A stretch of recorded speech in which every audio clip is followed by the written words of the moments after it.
ओम नमः सिद्धेभ्यः। ओम नमः सिद्धेभ्यः। मंगलम भगवान वीरो मंगलम गौतमो गणी मंगलम कुंद कुंदारियो जैन धर्मोस्तु मंगलम सर्वमंगल मांगल्यम सर्वकल्याणकारकम सर्वधर्माणां जैनं जयतु शासनं पिणिपत्तवर्धमानं पिष्णोत्तररत्नमालिकां वक्षे नागनरामरवन्द्यं देवं देवादिपं वीरं। देवादिदेव 1008 कैवल्य कमलापति श्री आदिनाथ भगवान की जय। देवादिदेव 1008 घाटोल के बड़े बाबा श्री वासुपूज्य भगवान की जय। देवादिदेव 1008 श्री वर्तमान शासनक महावीर भगवान की जय। परम पूज्य 108 आचार्य प्रवर गुरुवर श्री विद्यासागर जी महाराज की जय। परम पूज्य 108 आचार्य प्रवर गुरुवर श्री राजर्षि अमोघ बस महामुनिराज की जय। 3 कम 9 करोड़ मुनिराजों की जय। बोलो परम पूज्य 108 विमल सागर जी महाराज की। बोलो मुनि संघ की जय। धर्म स्नेही बात्माओं, आचार्य भगवंत चौथे नंबर के श्लोक में प्रश्न कर रहे हैं कि मोक्ष रूपी जो वृक्ष है उसका बीज क्या है, और प्रश्न करके उत्तर भी उन्होंने दे दिया कि वही सम्यक ज्ञान जो क्रिया से सहित होता है। मात्र ज्ञान कर लेने से हमारा कल्याण होने वाला नहीं है। उस ज्ञान के साथ साथ उसका प्रैक्टिकल भी होना चाहिए। और जब अपने जीवन में वह उतर आता है तो वह दूसरों के द्वारा सम्माननीय पूजनीय बन जाता है। चारित्र जो है वह हमारे लिए पूज्यता को प्राप्त करा देता है, और जहाँ पर सम्यक ज्ञान से सहित सम्यक चारित्र है वहाँ पर नियम से सम्यक दर्शन हुआ करता है। और यह चारित्र आचार्य भगवंतों ने 2 प्रकार का बताया है, एक सकल चारित्र और दूसरा विकल चारित्र। सकल का अर्थ तो सर्वांग अंगों से युक्त होता है, और विकल का अर्थ होता है लंगड़ा, मतलब पूरे अंग नहीं होते, कुछ मात्रा में उसका वह होता है, जिसको आचार्य भगवंतों ने एक देश चारित्र कहा है। लेकिन फिर भी वह भी परंपरा से वह मोक्ष का पात्र होता है, ऐसा कहा गया है। अभी वर्तमान में वो भी बीज डाल रहा है। जैसे मुनिराज ने अपना बीज डाल दिया, ऐसे ही श्रावक भी अगर वह मूल में 8 उसके गुण हैं और क्रम क्रम से 1 से लेकर के और 11 प्रतिमाओं को अगर अंगीकार करता है तो कहते हैं यह भी एक उसका धर्म है, जिसको श्रावक धर्म कहा। श्रावक धर्म जो होता है वह अष्टमूल गुण से लेकर के और 11 प्रतिमा रूप होता है, और मुनिराजों का जो धर्म होता है वह धर्म उत्तम क्षमा आदि 10 लक्षण रूप धर्म हुआ करता है। इसलिए यहाँ पर चारित्र को ग्रहण करने की प्रेरणा दी जा रही है, और आप लोगों के लिए इन सब का स्वरूप आपके सामने बता दिया है। उसमें भी प्रतिमाओं में पहली प्रतिमा का स्वरूप आप लोगों को बता दिया कि पहली प्रतिमा का धारी कैसा होता है। सम्यक दर्शन से शुद्ध होता है। ऐसा नहीं कि भगवान के दर्शन कर रहा है इसलिए उसकी दर्शन प्रतिमा हो गई। बाकी और जगह जाके भी दर्शन कर रहा है, और जगह मतलब जो बीतराग भगवान को छोड़ करके भी अन्य जगह दर्शन कर रहा है, तो उसकी दर्शन प्रतिमा नहीं, सम्यक दर्शन शुद्धा कहा गया है। यानी वह सम्यक दर्शन का शुद्ध पालन करने वाला, संसार शरीर भोगों से उदासीन रहने वाला, घर में ही रहता है लेकिन आसक्त नहीं रहता। कबूतर जैसा आसक्त नहीं रहता, फिर कैसे रहता है? तोते जैसा। कबूतर जो होता है, कबूतर अगर उड़ भी जाए तो भी वापस वहीं आ जाता है, उस भूमि से उसको आसक्त हो जाता है। लेकिन यह तोते जैसा रहता है, जैसे तोता पिंजरे में रहता है और अगर धोखे से आपका पिंजरा खुला छूट गया तो मौका पा करके उड़ जाता है। ऐसे ही घर में रह करके भी वह बार बार अंदर से सोचता रहता है कि कब मेरा ये घर छूटे।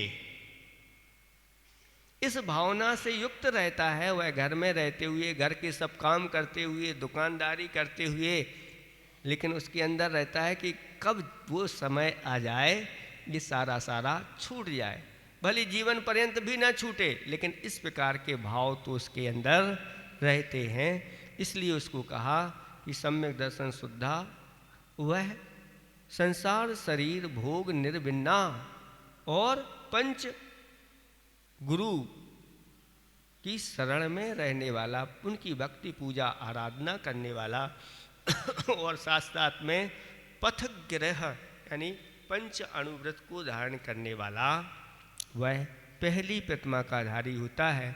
तो दूसरी प्रतिमा के बारे में आपको बताया था कि 5 अणुव्रतों को वहाँ पहली प्रतिमा में सातिचार पालन करता है, दोष लगते रहते हैं, लेकिन जैसे ही दूसरी प्रतिमा को अंगीकार करता है तो वह निरतिचार 5 अणुव्रतों का पालन करता है और साथ साथ में 7 शीलों का भी पालन करता है, जिसको 3 गुणव्रत बोले हैं और 4 शिक्षा।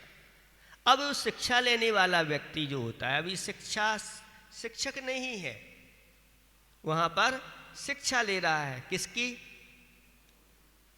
आगे जाने में उसको मुनि बनने की शिक्षा ले रहा है और इधर आर्यका बनने की शिक्षा ले रहे हैं।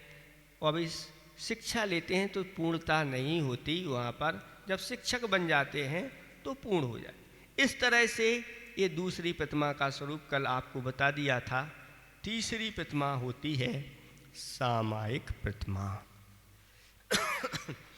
सामायिक प्रतिमा में क्या होता है, जब ये तीसरी प्रतिमा हो जाती है तो वहाँ भी सामायिक शिक्षाव्रत था और यहाँ पर सामायिक प्रतिमा है। तो कहते हैं कि वहाँ पर जो सामायिक शिक्षाव्रत वो अभ्यास कर रहा था, वहाँ अभ्यास चलता है और यहाँ अभ्यस्त हो जाता है, इतना उसमें अंतर है। वहाँ थोड़ा बहुत हीनादिकता चल जाती है, लेकिन यहाँ हीनादिकता नहीं चलती। यहाँ आगे पीछे नहीं चलता, वहाँ आगे पीछे भी हो जाता है। जितना उसको अच्छा लगा तो सामयिक कर ली, और अगर आकुलता होने लगी तो उठ भी जाता है। लेकिन यहाँ तो 2 घड़ी करना है तो करना है, और विधि विधान से करना है। विधि विधान से अर्थ होता है जब वह सामयिक करने बैठता है तो चारों दिशाओं में वह आवर्त करता है और श्रोणति भी करता है और बैठ करके नमस्कार भी करता है। जैसे पूरब दिशा में खड़ा हो गया और खड़े होकर के हाथ जोड़ लिए, और पूरब दिशा में जितने भी अरहंत सिद्ध आचार्य उपाध्याय सर्व साधु, जिन धर्म जिनागम जिन चैत और जिन चैत्यालय हैं, उनकी मेरी मन वचन काय से बारंबार 3 बार हाथ को घुमाता है और 1 बार सिर को नमाता है।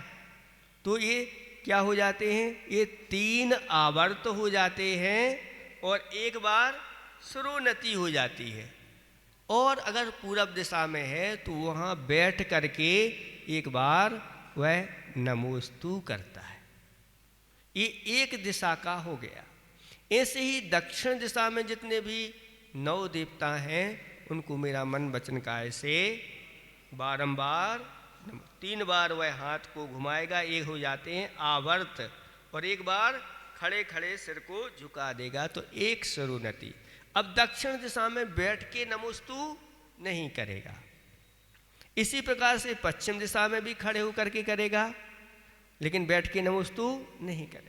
जब अंतिम उत्तर दिशा आएगी तो उत्तर दिशा में जितने भी 9 देवता हैं उनके लिए मेरा बारंबार 3 आवर्त करके एक बार नमस्कार करेगा, और बैठ के भी नमोस्तु उसकी होगी। तो 2 बार बैठ करके नमोस्तु, और चारों दिशाओं में 3-3 आवर्त होंगे तो 12 आवर्त हो जाते हैं, और चारों दिशाओं में 1-1 सरोनति होती है तो 4 सरोनति हो जाती है।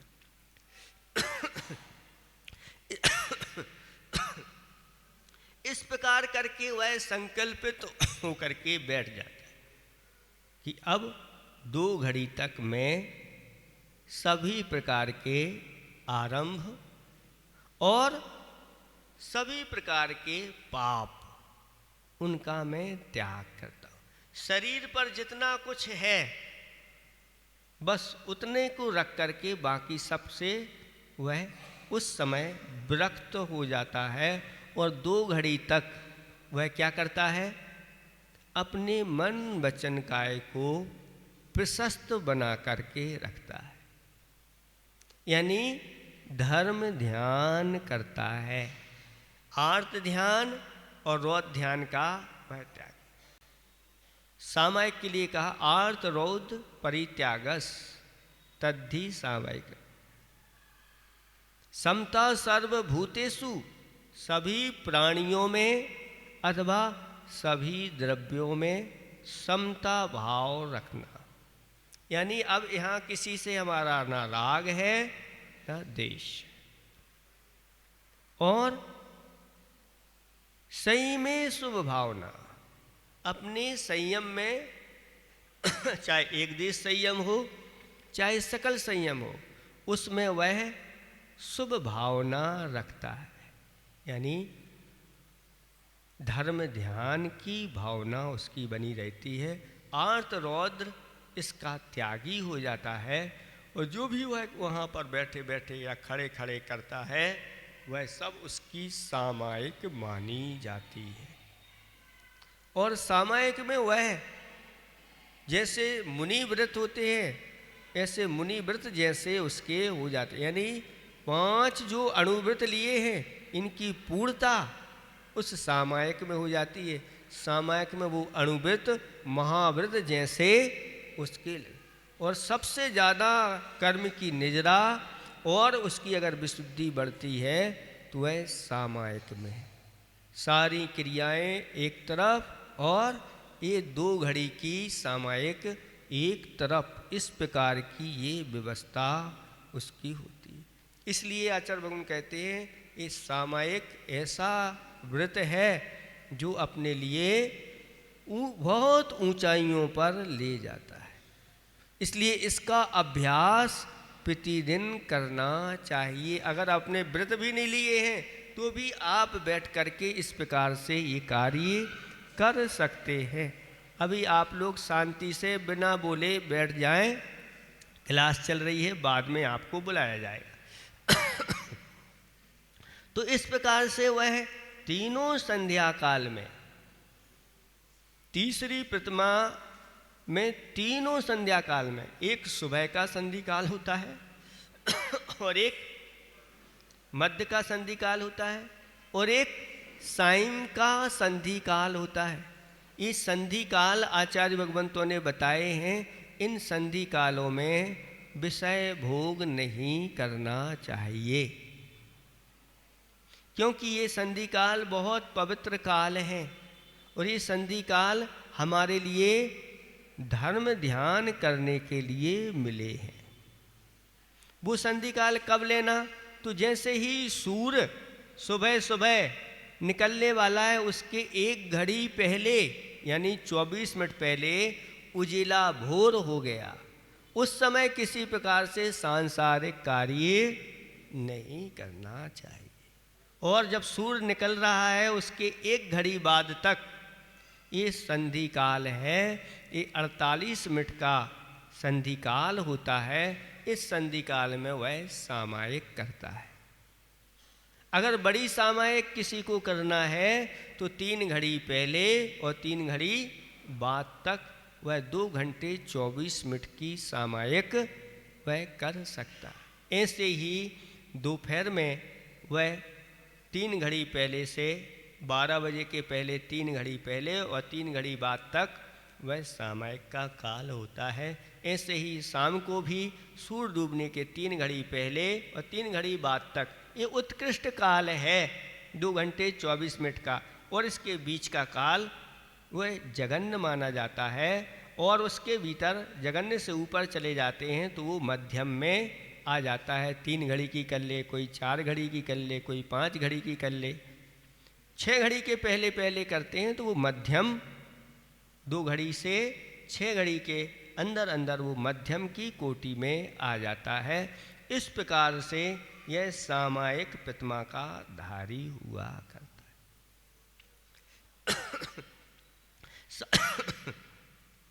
ऐसा सामायिक को धारण करने वाला अगर उपसर्ग भी आ जाए, परिसय भी आ जाए तो सहन करना चाहिए।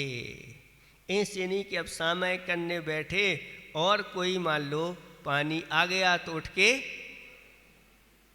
जब तक आपने संकल्प नहीं किया है उसके पहले तो आप अपनी व्यवस्था बना लो। और अगर पानी आ गया है तो अब कुछ नहीं करना, शांति से आप सहन करिए। कोई मान लो मच्छर आकर के बैठ गया है तो अब सहन करिए, ये व्यवस्था हो जाती। मान लो कहीं छाया में बैठे थे और धूप आ गई तो अब क्या होगा, अब उस धूप को सहन करिए।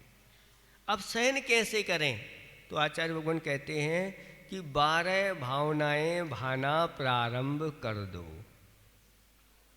बड़े बड़े उपसर्ग मुनिराजों के ऊपर हुए हैं, उन्होंने इन 12 भावनाओं का सहारा लिया और अपने आप को बहुत मजबूत बनाया। अथवा विचार करो जिन मुनिराजों के ऊपर उपसर्ग हुआ उनके उपसर्ग का चिंतन करो कि मुझे तो ये धूप ही लग रही है। वो महाराज तो देखो जो ध्यान में खड़े थे और चारों तरफ से उनके रुई लपेट करके उनको आग लगा दी। उस आग में भी वह अपना धर्म ध्यान कर रहे हैं, आर्त ध्यान नहीं। उस धर्म ध्यान भी ऐसा उन्होंने किया कि सैणी चढ़ गए और छपक सैणी मार ली और उनको केवल ज्ञान की प्राप्ति हो। तब हमारे लिए तो ये थोड़ी सी धूप लग रही है, ये कौन सी बड़ी बात, इसको तो मैं सहन करूंगा। जब मच्छर काटता है तो देखो बड़े बड़े महाराजों के ऊपर कैसे तलवार आदि से प्रहार किए गए तो भी वह उससे विचलित नहीं हुए। फिर इस प्रकार से अगर चिंतन चालू कर देते हैं तो अंदर से सहन करने की शक्ति हमारी आ जाती है। गज कुमार के बारे में चिंतन करो कि उनके ऊपर, सिर के ऊपर सिगड़ी जलाई गई और उन्होंने अच्छी तरह से उसको सहन किया।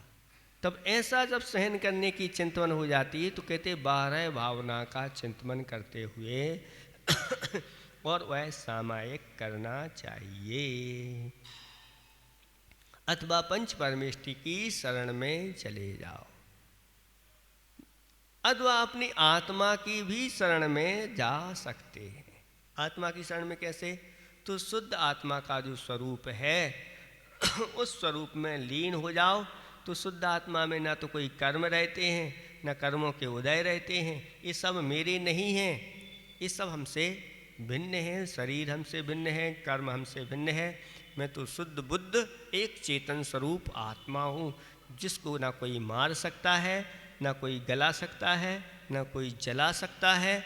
इस प्रकार की जब अंतरंग से भावना होती है तो बड़े बड़े परिसहों को, उपसर्गों को भी सहन कर लेते हैं। ऐसा यह सामायिक नाम का ये तीसरी प्रतिमा होती है, ऐसा जानना। इस संबंधी, तीसरी प्रतिमा संबंधी किसी को कुछ पूछना हो तो पूछ सकते हैं। नहीं तो चौथी प्रतिमा का स्वरूप बताते हैं।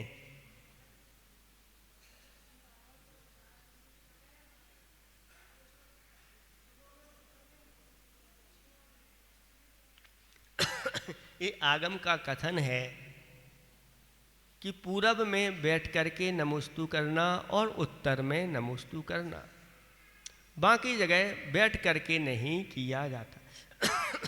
तो इस प्रकार से 2 बार बैठ करके निषद्या यानी बैठ करके नमोस्तु करना, बाकी 4 बार खड़े होकर के आवर्त करना, ये आगम का कथन है। और पूरब दिशा में जैसे ले लें अपन, तो पूरब दिशा में शाश्वत सिद्ध क्षेत्र क्या है? सम्मेश कर दिए, और उत्तर दिशा में विदेश क्षेत्र आदि है। तो इस प्रकार से जिस दिशा में बैठ कर के सामायिक की जाती है उसी दिशा में बैठ कर के नमोस्तु भी हो जाता है। मुख किस तरफ करें? तो उत्तर दिशा में करें या पूर्व, ये शुभ दिशाएं मानी गई हैं, ऐसा कहा। फिर जब बैठ गए हैं सामायिक में, उस समय चिंतन नहीं करना कि मैं कौन सी दिशा में बैठा हूँ, इसका सब विकल्प छोड़ करके फिर तो पंच परमेष्टि का आप ध्यान करना चाहिए। ठीक है, ये समझ में आ गया सामायिक का स्वरूप। सामायिक करने के पहले सामायिक पाठ कर सकते हैं, सामायिक करने के बाद भी सामायिक पाठ कर सकते हैं, अथवा सामायिक में भी सामायिक पाठ का चिंतन करते हुए पूरी सामायिक कर सकते हैं। ये व्यवस्था हो जाती है।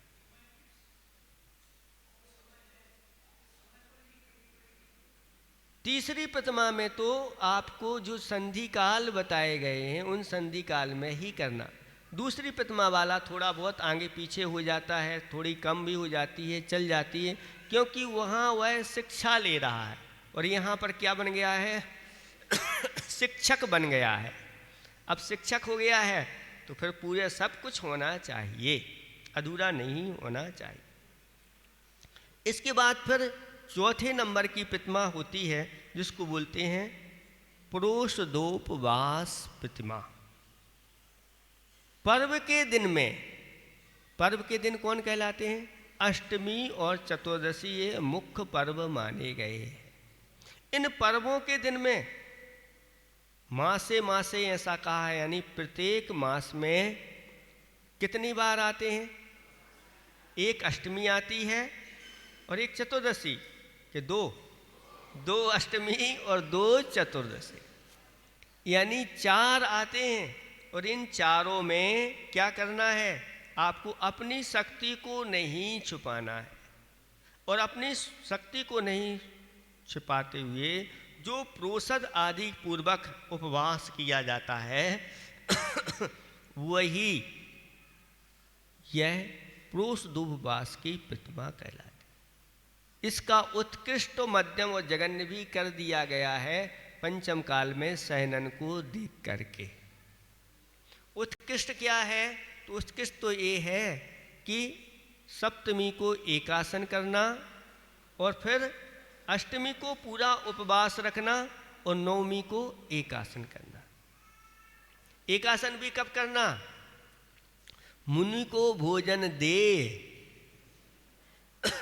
फिर करें आहार। मुनि को भोजन दे करके फिर आपको आहार करना। ऐसा नहीं कि अब उपवास के बाद जो है ना पहले भोजन कर लो फिर मंदिर जाएंगे, है कि पहले भोजन करो फिर भोजन करने के बाद फिर नहाओ फिर मंदिर जाओ, ऐसा तो नहीं। पहले स्नान करके मंदिर जा करके और घर आ करके अतिथि को आहार दे करके है।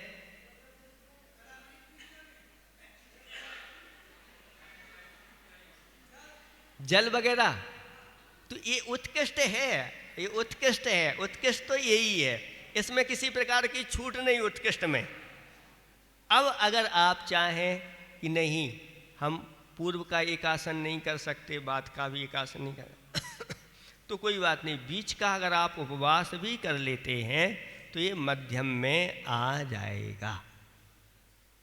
और अगर ये भी नहीं बनता किसी से और चौथी प्रतिमा का पालन करना है और उसके मान लो उपवास करने से चक्कर आ जाते हैं, पित्त भड़क जाता है, उल्टियाँ होने लगती हैं और सब घर भर परेशान हो जाते हैं, तो कहते हैं भैया आप उपवास नहीं करो, तो रस आदि त्याग करके 3 एकासन कर लो। एक सप्तमी का एकासन, एक अष्टमी का एकासन और एक नवमी का एकासन। ये जघन्य कहलाएगी, ये जघन्य है और इसका फल भी आपको जघन्य मिलेगा। ऐसा नहीं कि जघन्य करो और फल मिले उत्कृष्ट। जो व्रत बताए गए हैं, जैसे आप आष्टानिक व्रत करते हैं और आष्टानिक व्रत करते हैं और 8 दिन एकासन करते हैं, तो ये जघन्य हो गया व्रत। इसका फल कैसा मिलेगा? जघन्य, उत्कृष्ट फल नहीं मिलेगा। ऊपर जाओगे तो देवों में उत्पन्न हो गए तो आपको अल्प रिद्धियां मिलेंगी। और जो मध्यम करते हैं, मध्यम का अष्टमी को उपवास करते हैं और पूर्णिमा को उपवास करते हैं, बीच में कुछ त्याग करके एकासन कर लेते हैं, तो ये मध्यम हो गया। तो जो मध्यम कहते हैं उनको मध्यम फल मिलेगा, यानी ऊपर देवों में उत्पन्न होंगे तो मध्यम रिद्धि के धारी होंगे। और अगर उत्कृष्ट करते हैं, अगर 8 दिन उपवास करते हैं, तो फिर वहाँ पर उत्तम रिद्धियों के धारी देव बन जाते हैं, ऐसा कहा गया। अथवा ऐसा भी कहा गया है कि उत्तम फल तो वह 2-3 भाव में मुक्ति को प्राप्त कर लेता है, मध्यम फल 7-8 भाव में उसकी मुक्ति हो जाती है, और जघन्य फल कुछ भवों में आगे जा कर के उसको मुक्ति होगी, ऐसा फल बताया गया है। तो इस प्रकार से ये, ऐसा नहीं कि जघन्य करेंगे तो हमें उत्कृष्ट फल मिल जाएगा, ऐसा नहीं होता। इस प्रोसद का अर्थ होता है सकृत भुक्ति, एक भुक्ति करना। मनुष्य की कितनी भुक्ति बताई है? 2, यानी 2 बार खाना। एक सुबह के टाइम जो 10 बजे के आसपास का टाइम होता है, समय के पहले पहले आप भोजन कर सकते हैं, 12 के पहले पहले, ये टाइम हो गया सुबह का। शाम का टाइम क्या रहेगा महाराज? तो शाम का सामयिक में बैठने के पहले, यानी 1 घड़ी 2 घड़ी पहले, सूर्य डूबने के 1 घड़ी 2 घड़ी पहले। ऐसा नहीं जिस समय सूर्य डूब गया है, अभी उजिला है, उसमें नहीं, ये व्यवस्था नहीं। ये तो संधि काल हो गया, ये तो सामयिक का काल है, प्रतिक्रमण का काल है, भक्ति का काल है, उसमें नहीं। 2 घड़ी पहले या 1 घड़ी पहले भोजन होता। अगर शाम को भी मुनिराज आ गए, मान लो कोई सुबह नहीं निकले, तो उनको कराने के बाद जो 1-2 घड़ी बाकी, मुनिराजों के लिए भी कहा है कि जब शाम होने की 2 घड़ी बाकी हैं या 3 घड़ी बाकी हैं, उसके पहले पहले मुनिराज आहार कर लेते हैं। और सुबह 2-3 घड़ी निकल चुकी हैं सूर्योदय के बाद, उसके बाद कभी भी महाराज आपके घर पहुंच सकते हैं। लेकिन महाराज भी समझदार होते हैं, अगर उस समय पहुंच गए और तो फिर क्या होगा? तो पानी अकेला मिलेगा तो पानी पी करके, जल पी करके आ जाएंगे, एक आध कोई चीज़ बन जाएगी तो वो मिल जाएगी। और अगर पूरा व्यवस्थित चाहिए तो व्यवस्थित समय पे निकलो। शास्त्रों में वर्णन आता है कि बच्चे जब पेट भर जाएं बच्चों के और बाहर खेलने लग जाएं, बच्चों का भरा पेट देख करके महाराज को आहार को निकल जाना चाहिए।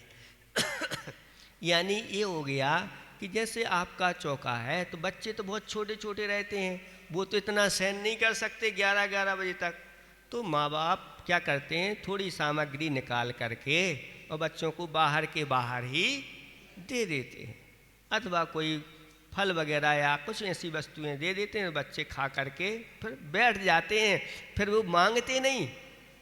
अगर महाराज भी आ जाएं तो वहाँ पर दरवाजे पर बैठ करके देखते रहते हैं। और अगर आपने महाराज को क्या चलाई, जलेबी चलाई। अब देखें, एक जगह की घटना है, वो सुना देते हैं कि चौके में जलेबी बनी थी और उस बालक को भी बिठा दिया वहीं पर और दरवाजे पर। और जब महाराज को जलेबी चालू हो गई तो वह बालक भी चालू हो गया। वो कहता है हमें तो जबेली खाने हैं, जबेली। और तो महाराज ने तुरंत इशारा किया कि एक प्लेट में देके उसको बाहर बैठा दो, जिससे सब व्यवस्थित हो जाए। तो छोटे बच्चे होते हैं, उनकी व्यवस्था कर दी जाती है। तो इस तरह से ये बताया जा रहा है कि इसमें उपवास करना, तो पहले एकासन और फिर लास्ट में एकासन, बीच में उपवास। 2 भुक्ति होती हैं, उसमें एक भुक्ति का ये त्याग हो गया, एक भुक्ति आगे की हो गई, 2 भुक्ति हो गई। और उपवास के दिन की 2 भुक्ति, ऐसे 4 भुक्ति का त्याग उसमें हो जाता है। कोई 4 का करता है, कोई 2 का करता है, और कोई एकासन करके 3 भुक्ति का भी हो जाता है। अगर तीनों दिन एकासन हो गए तो 3 भुक्ति का त्याग। और एक दिन अगर उपवास हुआ चतुर्दशी के दिन या अष्टमी के दिन, तो कितनी भुक्ति, 2 भुक्ति का त्याग। और अगर इस नियम से कर लें तो 4 भुक्ति का त्याग हो जाता। तो 2 भुक्ति, 3 भुक्ति और 4 भुक्ति का त्याग। इस तरह से यह हो जाता, एक ही बार बैठ करके किया जाता। शाम को पानी जल वगैरह कुछ ले लें तो कहते हैं नहीं, एक आसन का अर्थ होता है एक बार बैठ करके अच्छी तरह से ले लेना। मुनि राजों के लिए समय बताया गया है ज़्यादा से ज़्यादा। अगर मान लो जठराग्नि किसी की बहुत तीव्र है और पूर्ति नहीं होती तो 2 घंटे 24 मिनट 2 घंटे 24 मिनट खड़े होकर के वह आहार ले सकते हैं। और आप लोगों के लिए तो बैठ के लेना है। तो कितना, अब एक आसन है महाराज, अब मान लो 10 बजे बैठे तो शाम को नहीं उठ सकते, क्योंकि आपको बीच में सामायिक करना है। क्योंकि वृत्ति है, वृत्ति का नियम है, तो सामायिक कब करोगे महाराज? उसी में पहले सामायिक कर लेते हैं और सामायिक के बाद फिर। तो आपको अच्छी तरह से बैठ करके जितना समय लग सके उतने, जितना महाराज का समय इतना आपको भी मिल सकता है और कर सकते। अब जैसे मान लो मुनिराज को आहार दिया और मुनिराज को आहार करते ही समय 12 बज गए, तो महाराज हम लोग कब करेंगे? तो कहा गया है कि अब आपका सामायिक का समय है, भोजन का समय नहीं है। तो पहले सामायिक करो, मुनि को भोजन दे, फिर माला फिर करे आहार। यानी महाराज को दिया है अब आहार, तो अब समय हो गया है सामायिक का, तो अब सामायिक कर लो और सामायिक के बाद फिर अच्छी तरह से बैठ करके भोजन करना चाहिए। ऐसी विधि उत्कृष्ट विधि है। ऐसा इस संबंधी और किसी को कुछ पूछना तो नहीं?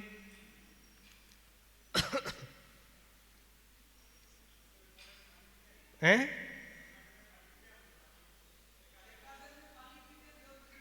एक आसन में पानी पीते हैं, तो पानी पीना है तो अकेला पानी पी लो तो भी एक आसन माना जाएगा। अच्छा, ऐसी बात है, हमने सोचा कि एक आसन में अकेला पानी ले रहे हैं। एक आसन कर लिया मतलब एक आसन। आसन क्या कहलाता है? तो सुनो, आसन के 4 भेद बताए हैं। क्या बताए हैं? 4 प्रकार का आसन, खाद्य, स्वाद, लेह और पेय, ये चारों आहार हैं। इन चारों आहारों में आप चाहें एक आसन यानी एक बार आसन यानी ये चारों प्रकार की चीज़ें लेना, तो चाहें तो 4 प्रकार की चीज़ें ले लो, चाहें तो 3 प्रकार की चीज़ें ले लो, चाहें तो 2 प्रकार की चीज़ें ले लो, चाहें तो 1 प्रकार की चीज़। अगर आप एक बार बैठ करके जल ले रहे हैं तो वो भी एक आसन कहलाएगा, और अगर आपने 2 बार बैठ करके ले लिया तो एक आसन नहीं 2 आसन कहलाएगा।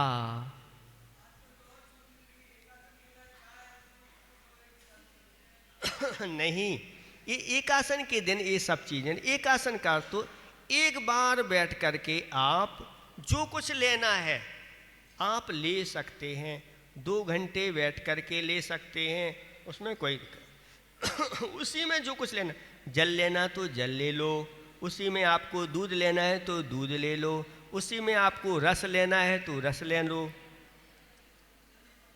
चाय का तो कोई विधान है ही नहीं। अगर चाय है तो उसके लिए आचार्य भगवान कहते हैं कि दूध में ही आप सौंठ, काली मिर्च, दालचीनी, अर्जुन की छाल आदि का पाउडर मिलाओ और यही आपके लिए वृत्ति के लिए है, ये ले लो, हो गया काम। दूसरी बार बैठ करके नहीं लेना चाहिए। शाम को नहीं, उसी समय भी नहीं चाय पी सकते, एक आसन में भी चाय नहीं पी सकते। चाय अगर कोई लेना है तो हमने बता दिया ना, आप दूध में इस प्रकार की चीजें डाल करके ले ले, बस इस प्रकार। देखो आचार्य भगवान कहते हैं ये चाय में कितने जहर होते हैं, ये सामान्य व्यक्ति को नहीं लेना चाहिए, फिर वृत्ति को कैसे लेता है। इस चाय का तो त्याग करना चाहिए, क्योंकि ये एक बार इसकी आदत पड़ गई तो ये नशा हो जाता है, नहीं है तो उनको फिर इस प्रकार की तो कुछ दिन दिक्कत जाती है, बाकी समय फिर दिक्कत नहीं जाती, ऐसा कर लेना चाहिए। चलो बोलो नहीं, आपस में बोलो नहीं। अब इस संबंधी किसी को कुछ पूछना है तो पूछ लो, प्रोषद संबंधी कोई पूछना है तो पूछ लो।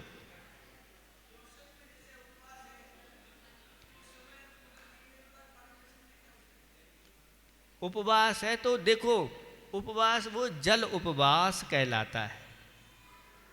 जब भी कोई अगर उपवास करता है, सुनो, आष्टानिक के उपवास करता है या पर्युषण में करता है, और अगर 10 दिन जल ले रहा है तो उसको ये नहीं कहना चाहिए कि मैं उपवास कर रहा हूँ, उसको कहना चाहिए मैं जल उपवास कर रहा हूँ। शास्त्रों में इसको जलोपवास कहा है, ठीक है। और अगर आपने 5 दिन जल लिया है और 5 दिन कुछ भी नहीं लिया है तो ऐसा बताओ 5 मेरे उपवास हुए हैं और 5 जल उपवास हुए। इस तरह की व्यवस्था है। बाकी को उपवास नहीं है, उसमें भी अगर आपने जल में अगर आपने बूरा मिला लिया है, इलायची मिला ली है, तो वो जल उपवास में नहीं आएगा, वो सब एक आसन में आएगा। आपने मान लो किशमिश का जल ले लिया है ना, अब आपने गोरस में घी पी लिया, 1 गिलास अच्छा घी पी लो, हमारा तो उपवास हो गया। लौंग आदि लेते हैं, ये सब स्वाद में आ जाते हैं, उस समय इस प्रकार से खाने में नहीं लेना। हाँ, कुल्ला आदि के लिए इस प्रकार की चीज़ कर लेते हैं तो कोई बात नहीं, लेकिन अगर ग्रहण कर लिया तो स्वाद में आ जाता है, इस प्रकार से नहीं लेना चाहिए।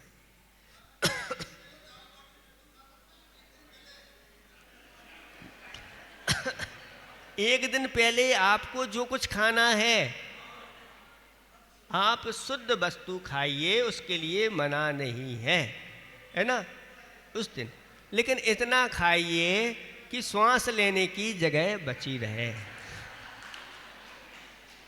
आकाश तत्व खाली रहना चाहिए, नहीं तो लेना देना पड़ जाएगा और हो गया काम।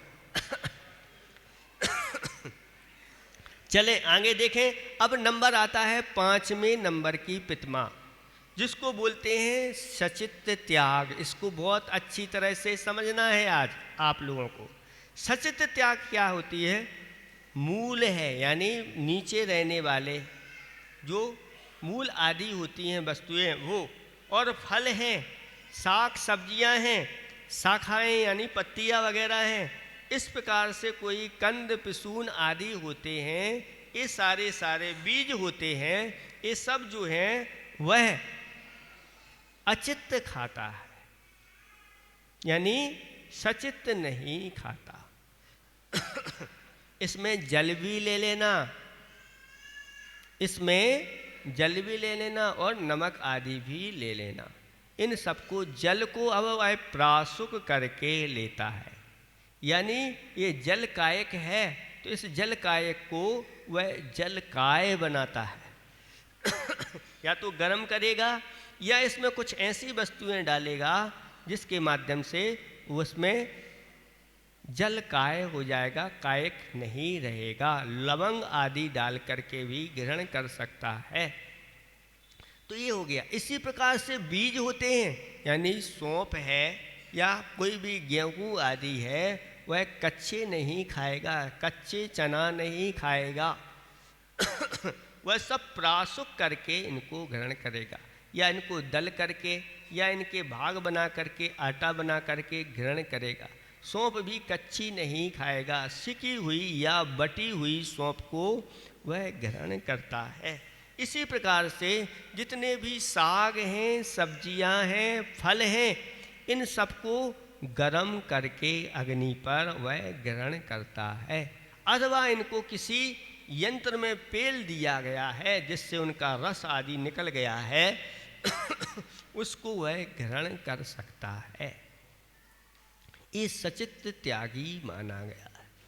सचित्त में बहुत बड़े गुण हैं। सचित्त त्याग में कहते हैं जो सचित्त त्यागी होते हैं वह जिनेंद्र भगवान की आज्ञा का पालन करने वाले होते हैं। पहला नंबर तो ये हो गया। दूसरा नंबर, उसमें इंद्रियों के ऊपर विजय प्राप्त होती है। कच्चे ग्रहण करना एक अलग हो जाती है और एक पके हुए ग्रहण करना, इससे इंद्रियों में उन्मत्तता नहीं आती, जिह्वा इंद्री का विषय नहीं बनते हैं। अगर वह अग्निपक् हो जाते हैं तो फिर उस प्रकार के ज़्यादा ग्रहण करने में नहीं आते। अगर मान लो सेव फल हैं और अगर उबल गए, एक उबले हुए सेव फल हैं और एक ताजे सेव फल बिना उबले हुए हैं, दोनों में कौन पसंद करोगे आप?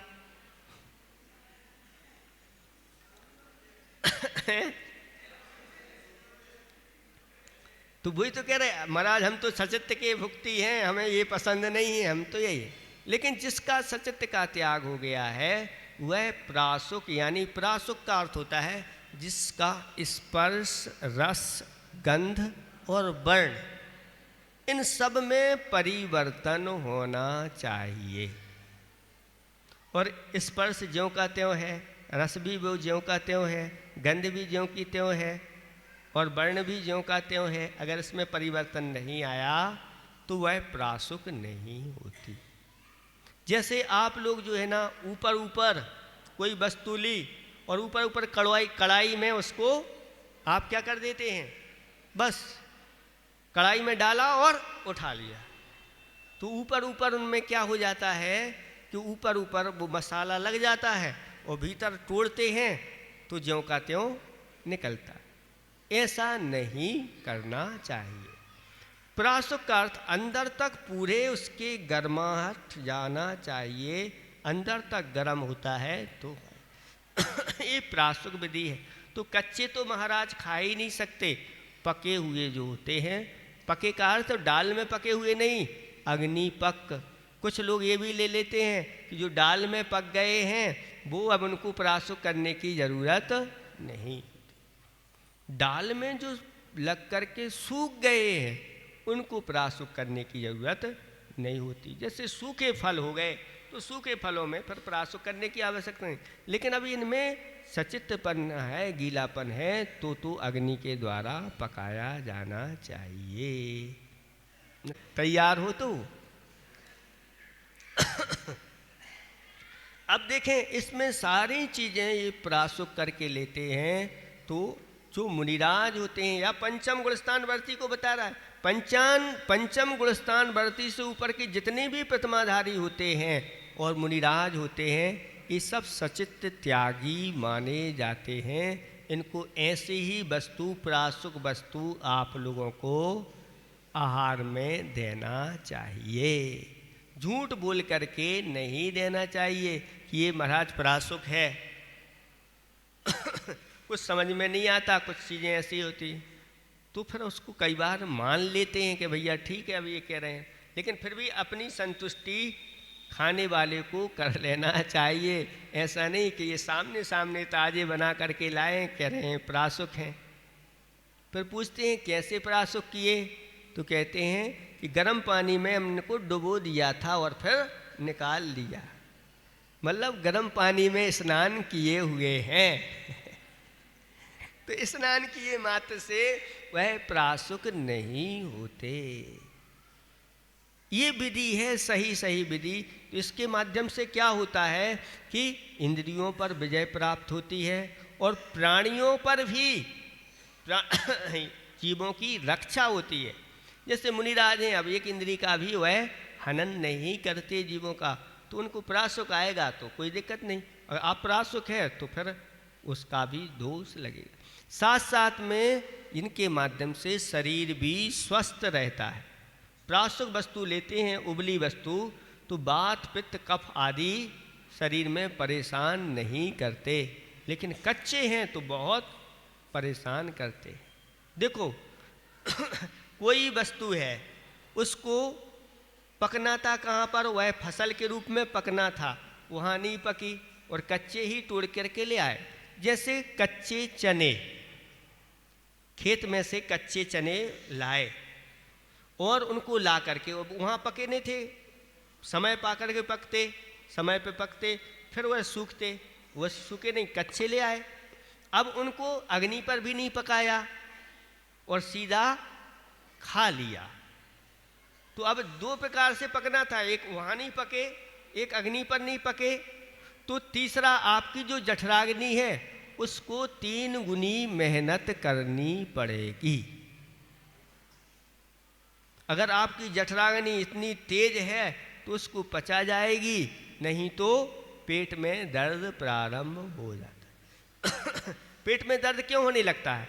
जब आपकी जठराग्नि मंद है, उस जठराग्नि मंद पर आपने ऐसी वस्तुएं डाल दी कि वो उसकी अब ताकत नहीं है पचाने की, तो उसमें से फिर गैस निकलने लगती है और पेट फूलने लग जाता है। इसलिए जो परासुक वस्तुएं खाई जाती हैं उनकी पाचन क्रिया बहुत जल्दी हो जाती है और अच्छी तरह से सामायिक आदि में मन लगता है और सब क्रियाएं व्यवस्थित होती है, निद्रा आदि नहीं आती, ये व्यवस्था है। तो 5वीं प्रतिमा का धारी इस प्रकार से ये ग्रहण करता है। 6वें नंबर की प्रतिमा का जो धारी होता है वह रात्रि भोजन त्याग। तो महाराज अभी तक क्या उसका रात्रि भोजन त्याग नहीं था है? तो अब रात्रि भोजन तो त्याग अणुव्रत में ही हो गया, मूल गुणों में हो गया था, लेकिन मूल गुणों में रात्रि में भोजन तो नहीं करता था, लेकिन अगर कोई कर रहा है तो कहीं अनुमोदना वह कर देता था। तो अब यहाँ पर अनुमोदना भी वह नहीं करेगा। मन वचन काय कृत कारित अनुमोदना से 9 कोटि से रात्रि भोजन का त्याग। हमने आपको सुनाया था कि ऐसे ही राजस्थान की एक घटना है कि एक महिला ने मुनिराज से 6वीं प्रतिमा धारण की और 6वीं प्रतिमा ले ली तो कम उम्र में ली, और उसके जो संतान हुई तो उस संतान को उस माँ ने कभी रात में दूध नहीं पिलाया। उस संतान को दिन में ही संस्कार दिए गए और दूध पिलाते समय वह यही कहती थी, बेटा दिन में जितना पीना है पी ले, रात में तुझे नहीं मिलेगा। ऐसे भी लोग आज आपके राजस्थान में हैं, संग में आते थे और बताते थे, महाराज मेरी माँ ने कभी मुझे रात में दूध भी नहीं पिलाया। और जब ऐसी व्यवस्था हो जाती है तो फिर बच्चे को भी पता है कि अब रात में कुछ नहीं मिलेगा तो दिन में जितना अच्छे से लेना है। अब जब महाराज को पता है कि 24 घंटे अब कुछ मिलने वाला नहीं, तो महाराज एक बार खड़े हो करके अच्छे से ले लेते हैं। अगर थोड़ा सा खा के आ गए मान लो तो फिर 1 घंटे में फिर स्थिति वही होगी, पित्त बढ़ेगा और कहाँ से क्या व्यवस्था होगी। इसलिए बहुत अच्छी तरह से ऐसे ही जब आपका संकल्प हो जाता है कि मुझे रात में नहीं लेना, तो 2 बार लेना है, दिन में 4 बार लेना है, तो उसमें ही वह व्यवस्थित ले लिया जाता है। इसलिए आप लोग सावधान हो जाओ क्योंकि ये रात्रि में भोजन बनाना और खाना दोनों ही महापाप बताए गए। इसलिए इनका सबका संकल्प पूर्वक त्याग। जैन कुल में कभी रसोई रात में खुलती नहीं, और जिसके यहाँ रसोई नहीं खुलती उनके यहाँ सब वृद्धियाँ अपने आप होती चली जाती, विशुद्धि उनकी बढ़ती चली जाती है। ऐसी महिमा बताई। और जो रात में बना करके खाते हैं वो महापाप संचय करके और अपने ही मंदिरों में जाकर के चमगादड़ बन जाते हैं, उल्लू बन जाते हैं और गिद्ध बनते हैं, कौए की पर्याय आदि प्राप्त होती है, ऐसा कहा गया है। और नरकों की भी यात्रा हो जाती है। इसलिए नरकों से बचना है और ऐसी निंद पर्यायों से बचना है। सूकर जैसी पर्याय को प्राप्त होते हैं, कुत्ते बिल्ली की पर्याय को प्राप्त होते हैं।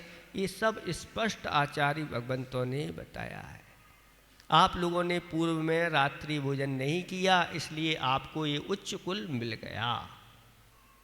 अगर पूर्व में आपने रात्रि भोजन किया होता तो उच्च कुल नहीं मिलता, निम्न कुल में ही जन्म आदि होता है। इसलिए एक व्यक्ति ने रात्रि में भोजन बनाया और खाया, उसके परिणाम स्वरूप 10 भाव ऐसे उल्लू की पर्याय, कौए की पर्याय आदि ऐसी 10 भाव त्रियंचों के और 10 भाव नरकों के निकले। अपने लिए बनाया और खाया तब ये दशा हुई। फिर जो महाभोज देते हैं और हजारों लोगों को बुला करके और रात्रि में जो भोजन करवाते हैं, रात्रि में भोजन जो बनवाते हैं, उनके बारे में कौन सी गति उनको प्राप्त होगी हम नहीं कह सकते। कौन से नरक में जाएंगे तो नहीं कह सकते, ऐसी स्थिति है।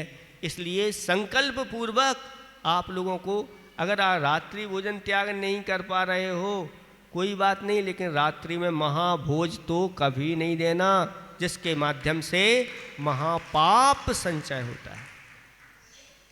क्योंकि जो भी इसको करेंगे देंगे या अनुमोदना करेंगे उनको भी पाप लगेगा। अब मान लो रात्रि भोजन का भोज तो उनने दिया है और आप करने जा रहे हो, तो समझ लेना आपका भी उसके लिए मन वचन काय से समर्थन हो गया।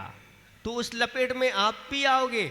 आप कहोगे महाराज हमने तो ऐसा किया नहीं, लेकिन अनुमोदना का ये जैन धर्म ऐसा है, कित कारित अनुमोदना का भी फल मिलता है।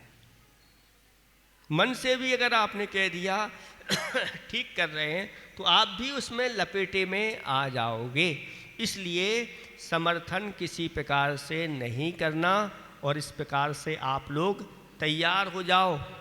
महाराज आपके लिए दुर्गति से बचाने के लिए आए हैं। बचना है तो बच जाओ और जिसको जाना है तो फिर उसको कोई रोक नहीं सकता, हो ही गया है तो हो गया। इस तरह से रात्रि में वह अन्न है, पान है, खाद्य है, लेह है, ये किसी प्रकार से भी अनुमोदना भी वह नहीं करता। 9 कोटि से त्याग करने वाला, प्राणियों के ऊपर जिसको अनुकंपा होती है वही व्यक्ति इस छठवीं प्रतिमा को धारण करता है। इस तरह से आपका समय हो गया, आगे का बाद में। खांडू कॉलोनी से महिला मंडल आए हुए हैं, आपके चरणों में अर्घ्य चढ़ाने के लिए प्रस्तुत हो रहा है। और आज पूरी समाज को यहाँ पर एकत्रित होना है। गुरुवर ने बताया है, गुरुवर इसलिए पधारे हैं कि आप नरकों में नहीं पहुँचे, इसके समाधान के लिए आए हैं। इसलिए आप सभी कराते हैं गली गल, जिनके दर्शन को पा कर के खिलते मुरझाए हृदय कर। मेरे गुरु की वाणी, मेरे गुरु की वाणी जग कल्याणी, कहती माँ जिनवाणी। मेरे गुरु की वाणी भावों की निर्मल सरिता में अवगाहन करने आया हूँ। मेरा सारा दुख दूर करो, अर्घ बैठने आया हूँ। हे तपो मूर्ति आराधक, हे तपो मूर्ति आराधक, हे योगीश्वर, हे महासंत, यह अरुण कामना देख सके युग युग तक मैं बसंत। मेरे गुरु की वाणी, मेरे गुरु की वाणी जग कल्याण कहती। खांडू कॉलोनी महिला मंडल की तरफ से आपके पावन चरण अनुग्रह प्राप्त है। अर्घम निरपामति स्वाहा। नमोस्तु महाराज जी, नमोस्तु महाराज जी, नमोस्तु महाराज। पूरी खांडू कॉलोनी महिला मंडल से निवेदन, सकल दिगंबर जैन समाज का, आप शोले का